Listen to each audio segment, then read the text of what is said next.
और कश्यप ऋषि के संतान हुए श्राद्ध देव मनु, और इन्हीं से विवस्वान सूर्य का जन्म हुआ। कश्यप के पुत्र हैं भगवान सूर्य, जो इतने बड़े कर्म योगी हैं कि संसार में सूर्य भगवान की तरह दृढ़ संकल्प दृढ़ निश्चयी कर्म करने वाला और कोई है नहीं।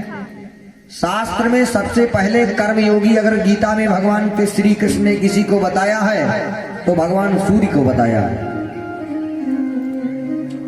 सबसे बड़े कर्मयोगी भगवान श्री कृष्ण, और वो कृष्ण भगवान सूर्य भगवान की बड़ाई प्रशंसा करते हुए कहते हैं कि सूर्य भगवान कर्मयोगी इतने बड़े हैं कि अपने समय से निकलते हैं और समय से अस्ताचल को चले जाते हैं। उनका रथ नित्य चलता रहता है, अपने कर्म पर दृढ़ संकल्पित रहते हैं।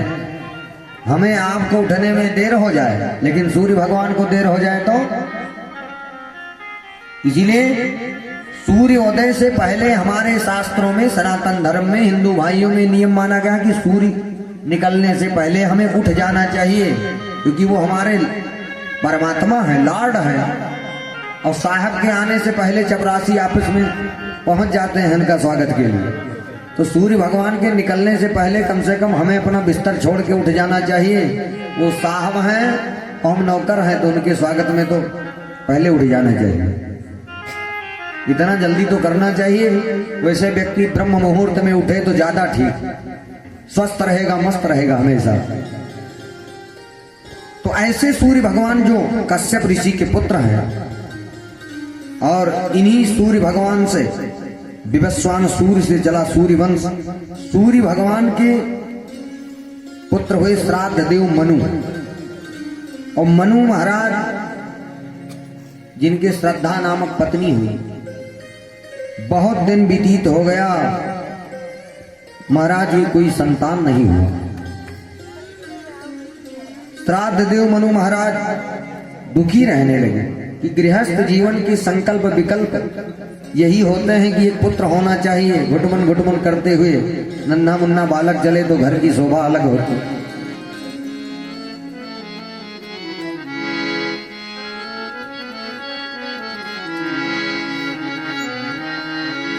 वो सब कुछ भगवान दिया पर है, महलों में जलता दिया न है। सब कुछ भगवान दिया है, महलों में जलता कुछ न है। सब कुछ भगवान दिया पर है, महलों में जलता दिया न है। और राजपाट धन ईश्वर संपदा सब कुछ है।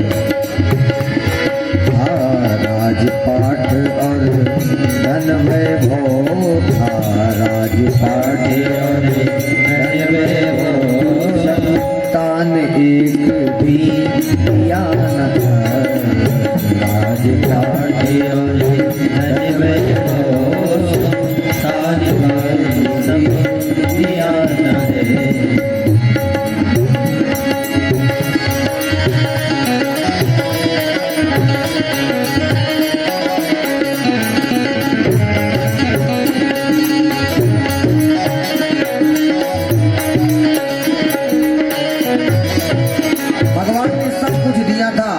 कमी सिर्फ एक थी कि कोई बेटा नहीं था महाराज श्राद्ध देव मनु के। गुरु जी के पास गए और गुरु जी से बताया कि महाराज अपना सुख बताया, दुख बताया। ऐसा नहीं गुरु जी मिले तो पूरा दुख ही दुख बताते चले जाओ, बड़ा संकट मंडराए रहा। गुरु जी ने कहा पुत्रेष्ठ यज्ञ करवाओ। वशिष्ठ जी ने, वशिष्ठ जी यज्ञ करवाने लगे। राजा के यहाँ कोई कमी थोड़ी थी, यज्ञ प्रारंभ हो गया, पुत्रेष्ठ यज्ञ हुआ। लेकिन रानी की बार बार इच्छा यही होती थी कि हमारे बिटिया हो, और राजा साहब की बड़ी इच्छा थी कि बेटा हो।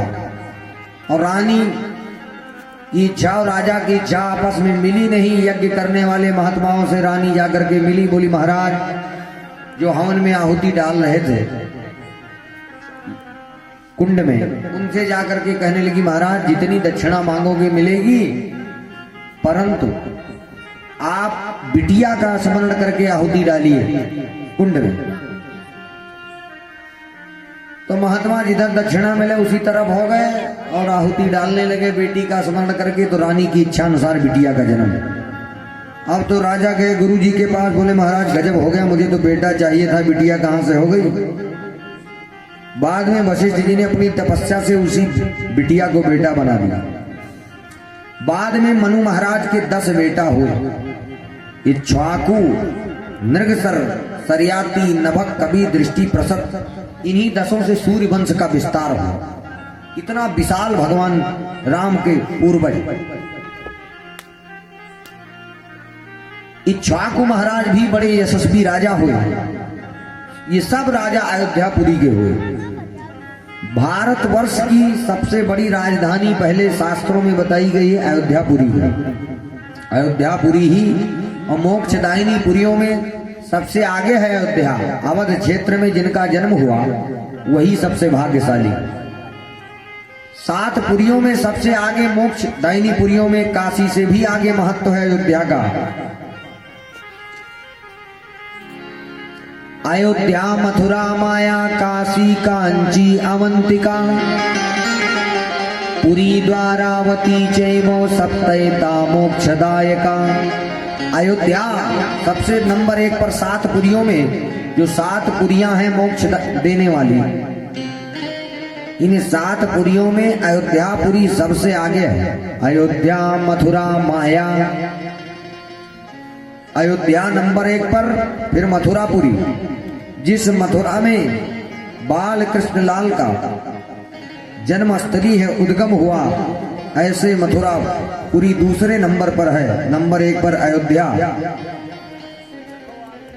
और मायापुरी किसे कहते हैं, तो बोले मायापुरी हरिद्वार को कहते हैं। तो हरिद्वार को मायापुरी क्यों कहा, क्योंकि उसका नाम है हरिद्वार। ये मतलब हरि का द्वार है, भगवान नारायण का द्वार है। तो भगवान नारायण के द्वार पर ही माया बैठी रहती है। पहले आप माया से निपट लो, माया से जब पार पाओगे तब तो आगे बढ़ पाओगे, भगवान के दरवाजे तक पहुंच पाओगे। इसलिए हरिद्वार को बताया माया का द्वार। माने कहने का मतलब कि भगवान के दरवाजे तक जीव को माया पीछा करती रहती है, साथ नहीं छोड़ती, माया जाल में फंसाने के लिए। इसलिए हरिद्वार को मायापुरी कहा गया। यानी कि भगवान के दरवाजे तक माया जीव को खदेड़े रहती है, पीछा नहीं छोड़ती। और जब माया को छोड़ करके जीव भगवान के दरवाजे को पार करके भगवान के पास पहुंचता है, तब उस आत्मा का परमात्मा का साक्षात्कार होता। तो सबसे पहले नंबर 1 पर अयोध्या है। अयोध्या, मथुरा, माया, काशी, कांची, अवंतिका। काशी भी पीछे है। ऐसी मोक्षदायिनी पुरियों में सबसे आगे अग्रगण्य है अयोध्यापुरी। ऐसे अयोध्यापुरी में जन्म लेने वाले भक्तों की महिमा और भगवान की कृपा, क्योंकि राम जी 84 कोस में अयोध्यापुरी आता। हम लोगों का क्षेत्र भी अवध क्षेत्र ही है, अयोध्यापुरी में ही है। और राम जी स्वयं अपने मुखार बिंद से कहते हैं कि एक होता है प्रिय और एक होता है